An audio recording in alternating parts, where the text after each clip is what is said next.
السلام علیکم ورحمۃ اللہ وبرکاتہ۔ ایک بار پھر ایک نئی ویڈیو لے کر آپ کی خدمت میں حاضر ہو رہے ہیں، اور آج کی اس ویڈیو میں ہم آپ کو بتائیں گے کہ بیسن کا استعمال کرتے ہوئے کیسے آپ اپنی جلد کو، اپنے حسن کو نکھار سکتے ہیں۔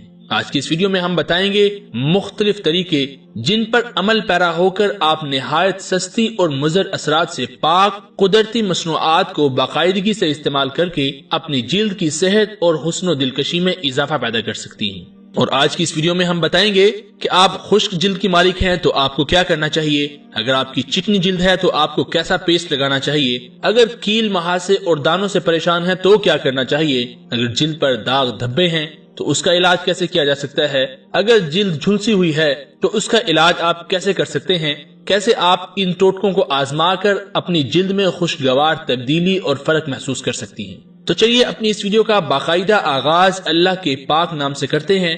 بسم اللہ الرحمن الرحیم۔ تو دوستو، ویڈیو شروع کرنے سے پہلے اگر آپ نے ابھی تک سبسکرائب کے بٹن کے ساتھ اس بیل کے آئیکن کو نہیں دبایا تو سب سے پہلے سبسکرائب کے بٹن کو دبا کر اس بیل کے آئیکن کو دبا دیجیے۔ بیسن کا نام سنتے ہی ہمارے تصور اور ذہن میں چٹپٹے کرارے آلو پیاز کے پکوڑے اور دہی بیسن کے ملاپ سے تیار کی گئی مسالہ دار کڑی کا ذائقہ منہ میں پانی بھر دیتا ہے۔ یہ غذائی جزو بیسن نہ صرف آپ کے زبان کے چٹخارے کو مزیدار پکوڑوں، بیسن کے لڈو، بیسن کے حلوے اور دوسری انواع اقسام کی لذیذ ڈشز سے تقویت بخشتا ہے، بلکہ یہ آپ کی جلد کے تمام مسائل اور پریشانی کو دور کرنے کی خصوصیت بھی رکھتا ہے۔ بیسن، جسے چنے کا آٹا بھی کہا جاتا ہے، یہ پرانے زمانے سے حسن و خوبصورتی کی حفاظت کے لیے استعمال کیا جا رہا ہے۔ بیسن خاص طور پر جلد کو گہرائی تک صاف کرنے اور ایکسفولیٹر کا کام کرتا ہے، بلکہ حقیقتاً پرانے دور کے سنگھاری ٹریٹمنٹ میں بیسن سب سے اہم جز تصور کیا جاتا تھا۔ خاص طور پر دلہنوں کے جسم پر ان کی دلکشی اور جاذبیت کو ابھارنے کے لیے بیسن سے ہی اسکرب کیا جاتا تھا۔ دلہنوں کا اسکرب بیسن، چاول کے آٹے، پیسے ہوئے بادام، دہی اور ہلدی کے اجزاء پر مشتمل ہوتا تھا۔ اس لیے پرانے وقتوں کی دلہنوں کے سراپے میں مصنوعی لیپاپوتی کے بغیر ہی قدرتی چمک دمک قابل دید ہوا کرتی تھی، اور شاید یہی وجہ ہے کہ پہلے زمانے میں اتنے جلدی امراض اور مسائل بھی جنم نہیں لیتے تھے، لیکن حالیہ دور میں ہر دوسرا شخص کسی نہ کسی چھوٹی موٹی جلدی بیماری میں مبتلا نظر آتا ہے۔ وجہ یہی ہے کہ قدرتی اجزاء کو چھوڑ کر یہ بازاری کیمیکل سے ملاوٹ شدہ اشیاء کا چہرے پر لگانا۔ قدرتی اجزاء کے استعمال سے ان مسائل پر قابو اور چھٹکارا پایا جا سکتا ہے۔ بیسن بھی انہی میں سے ایک قدرت کا انمول تحفہ ہے۔ سونے کی مانند چمکتا سنہرا بیسن آپ کی جلد کو چاندی جیسی دودھیاری عنایت بخشنے میں اہم کردار ادا کر سکتا ہے۔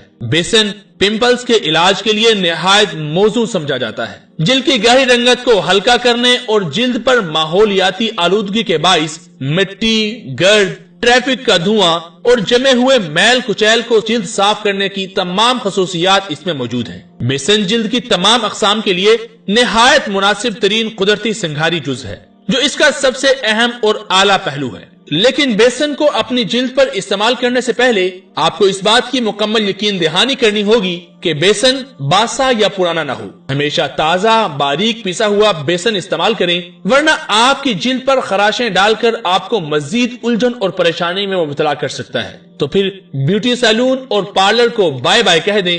خوبصورتی، چمکتی دمکتی جلد حاصل کرنے کے لیے گھر پر بیسن سے اپنے لیے فیس پیک تیار کریں۔ آج کی اس ویڈیو میں ہم آپ کو بتائیں گے کہ آپ کو جلد کی تمام اقسام کے لیے بیسن استعمال کرنے کے طریقے اور فوائد ہیں، جن پر عمل پیرا ہو کر آپ نہایت سستی اور مضر اثرات سے پاک قدرتی مصنوعات کو باقاعدگی سے استعمال کر کے اپنی جلد کی صحت اور حسن اور دلکشی میں اضافہ پیدا کر سکتی ہیں۔ تو آئیے خوبصورت شخصیت کے مالک بننے کے لیے تیار ہو جائیں۔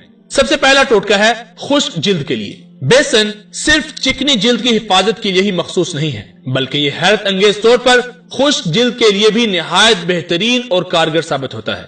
بیسن مختلف اقسام کی جلد پر مختلف طریقہ کار کو عمل میں لا کر استعمال میں لایا جاتا ہے۔ زیادہ تر لوگوں کا نظریہ یہی ہے کہ بیسن جلد کی اضافی چکنائی کو جذب کرنے کے لیے استعمال ہوتا ہے۔ یہ بات بالکل صحیح ہے، لیکن خشک جلد کی حامل خواتین بیسن سے بھرپور استفادہ حاصل کر سکتی ہیں۔ اس کے لیے آپ کو چند ٹپس بتائیں گے، آپ کو ان پر عمل کرنا ہوگا۔ سب سے پہلے ایک پیالی میں 2 کھانے کے چمچے بیسن لیں اور اس میں کچھ دودھ یا ملائی شامل کریں اور کچھ شہد اور 1 چٹکی ہلدی پاؤڈر شامل کر کے بہترین سا پیسٹ بنا لیں۔ اب اس فیس پیک کو پورے چہرے پر 15 منٹ لگا کر چھوڑ دیں۔ جب پیک خشک ہو جائے تو پانی سے دھو کر صاف کر لیں۔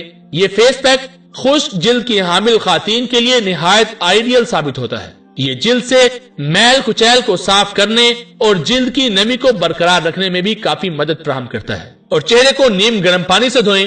خشک جلد کی حامل خواتین اس فیس کو مہینے میں 2 بار ضرور آزما کر دیکھیں۔ آپ اپنی جلد میں خوشگوار تبدیلی اور فرق محسوس کریں گی۔ اب بات کرتے ہیں چکنی جلد کے لیے۔ چکنی جلد کے لیے بیسن کا پیک نہایت پر اثر ثابت ہوتا ہے۔ جو گلینڈز اضافی آئل پیدا کرتے ہیں ان کو جذب کرنے کی خصوصیت رکھتا ہے، اور اس کے علاوہ جلد کو نرم اور ملائم اور چمکدار بنانے میں بھی معاونت کرتا ہے۔ کسی کیمیائی اجزاء سے بھرپور فیس واش یا صابن بار کو استعمال کرنے کے بجائے اگر دن میں 2 بار بیسن میں چند قطرے لیمو کے شامل کر کے اس سے منہ دھویا جائے تو چہرہ نکھرا نکھرا نظر آئے گا اور چہرے پر نمایاں ہونے والا آئل بھی کافی حد تک کم ہو جائے گا۔ چکنی جلد کی مالک خواتین کے لیے نہایت آسان فیس پیک بنانے کا طریقہ کار یہ ہے کہ بیسن میں تھوڑے سے قطرے ارک گلاب کے شامل کر کے اس پیک کو چہرے اور گردن پر لگائیں، اور جب پیک خشک ہو جائے تو نیم گرم پانی سے چہرے کو اچھی طرح دھو لیں اور تمام بیسن صاف کر دیں۔ آپ اس پیک میں دودھ یا دہی بھی شامل کر کے چہرے پر لگائیں اور اس سے مزید خوبصورتی ابھار سکتی ہیں۔ چکنی جلد کی حامل خواتین اس فیس پیک کو ہفتے میں 2 بار استعمال کر سکتی ہیں۔ اب بات کرتے ہیں کیل مہاسے اور دانوں کے لیے۔ دانے اور پھوڑے پھنسیاں جلد کی سطح پر گہرے بدنما داغ دھبے چھوڑ جاتے ہیں۔ ایکنی اور پمپلز کی شکار جلد انتہائی حساس ہو جاتی ہے اور اس کو خصوصی دیکھ بھال اور توجہ کی ضرورت ہوتی ہے۔ تو ایکنی اور پمپل زدہ جلد کے مسائل سے نمٹنے کے لیے بیسن سے تیار شدہ فیس پیک چہرے پر لگائیں۔ بیسن میں شہد کو اچھی طرح مکس کر کے پیسٹ بنا لیں اور پورے چہرے پر اپلائی کریں۔ فیس پیک خشک ہونے کے بعد پانی سے نہایت نرمی اور ملائمت کے ساتھ صاف کر لیں۔ آپ اس فیس پیک کو روزانہ کی بنیاد پر لگانے کے عمل کو یقینی بنا لیں۔ شہد میں جراثیم سے لڑنے کی قابلیت اور صلاحیت موجود ہوتی ہے، جس کی بدولت شہد جلد سے ایکنی اور پمپلز کو کم کرنے اور اس کی روک تھام کرنے میں مددگار ثابت ہوتا ہے۔ اور اس کے علاوہ دوسری صورت میں آپ اس میں سندل پاؤڈر، ہلدی پاؤڈر اور ارکے گلاب کو مکس کر کے دوسرا پیک تیار کر سکتی ہیں۔ ان تمام پیک کے استعمال سے آپ ایکنی اور پمپل سے نجات حاصل کرنے میں کامیاب ہو سکتی ہیں۔ اب مسئلہ آتا ہے جلد پر داغ دھبوں کا۔ تو داغ دھبے اور نشانات جلد کی ساخت کو ناہموار اور کھردرا بنا دیتے ہیں، جبکہ کھلے ہوئے مساموں میں گرد و غبار اور گندگی داخل ہو کر پمپلز کی شکل اختیار کر لیتے ہیں۔ چنانچہ بے داغ اور شگفتہ جلد پانے کے لیے پمپلز کا علاج کرنا نہایت ضروری ہے۔ ایکنی اور پمپلز کے داغ دھبوں کو ختم کرنے کے لیے بیسن میں کھیرے کا رس شامل کر کے پیسٹ تیار کر لیں اور اس فیس پیک کو پورے چہرے پر اپلائی کر لیں۔ جب خشک ہو جائے تو نیم گرم پانی سے دھو لیں اور اس پیک کو روزانہ باقاعدگی سے دن میں 1 بار ضرور لگائیں۔ یہ چہرے سے بدنما داغ دھبوں کو مٹانے میں معاونت کرے گا اور آپ کی جلد کو جاذب نظر اور تابندہ بنانے میں بھی مدد فراہم کرتا ہے۔ یہ چہرے کی جلد کو تنا ہوا اور چست کرنے میں بھی کافی مدد فراہم کرے گا اور آپ کی جلد کو چمکتا دمکتا اور شفاف تاثر فراہم کرے گا۔ اب اگر مسئلہ ہو جھلسی ہوئی جلد کا، تو یہ صرف ایک پیک تمام اقسام کی جلد کے لیے استعمال ہو سکتا ہے۔ جتنی اقسام ہم نے آپ کو بتائی ہیں، ان تمام اقسام کے لیے جو اب آپ کو پیک بتانے جا رہے ہیں، یہ اکیلا تمام کے لیے فائدہ مند ثابت ہوگا۔ بیسن، لیمو کا رس اور ہلدی کو برابر کر کے ان کو بلینڈ کر لیں اور ارکے گلاب شامل کر کے پیسٹ تیار کر لیں۔ چہرے پر پیک اپلائی کریں اور خشک ہونے کے بعد پانی سے دھو لیں۔ اس پیک کا روزانہ 1 بار استعمال نہ صرف آپ کی رنگت کو نکھارنے میں مدد فراہم کرے گا، بلکہ یہ آپ کی جلد کو دلکش اور حسین لک عطا کرے گا۔ دھوپ میں جھلسی ہوئی سوختہ جلد اس پیک کے استعمال سے اپنی درست حالت میں واپس لوٹ سکتی ہے اور جلد کی رعنائیت بحال ہو سکتی ہے۔ بیسن کو کھانے کے علاوہ اگر اس کو درست اور متوازن طریقہ سے جلد کی حفاظت کے لیے باقاعدگی سے استعمال کیا جائے تو یہ آپ کی جلد کی صحت اور تندرستی اور خوبصورتی کا ضامن ہو سکتا ہے۔ صنف نازک ہونے کی حیثیت سے اپنی جلد کا بھرپور طریقے سے تمام سنگھاری نسخوں پر عمل کر کے دھیان رکھیے اور خوش رہنے اور دوسروں کو بھی خوش رہنے کی کوشش کیجیے۔ امید ہے آپ کو ہماری یہ آج کی ویڈیو ضرور پسند آئی ہوگی۔ اگر آپ کو یہ ویڈیو پسند آئی، اس ویڈیو کو لائک کیجیے گا، اپنے دوستوں کے ساتھ شیئر کیجیے گا اور کمنٹ میں ہمیں اپنی رائے ضرور دیجیے گا۔ اور اگر آپ نے ابھی تک ہمارے چینل کو سبسکرائب نہیں کیا تو اس ویڈیو کے نیچے ریڈ کلر کے سبسکرائب کے بٹن کو دبا دیجیے اور ساتھ میں بیل کے آئیکن کو دبانا نہ بھولیے گا۔ ہمیں اپنی دعاؤں میں یاد رکھیے گا، اپنا ڈھیر سارا خیال رکھیے گا۔ اللہ آپ کا حامی و ناصر ہو، اللہ آپ کو بہت خوشیاں عطا فرمائے۔ السلام علیکم ورحمۃ اللہ وبرکاتہ۔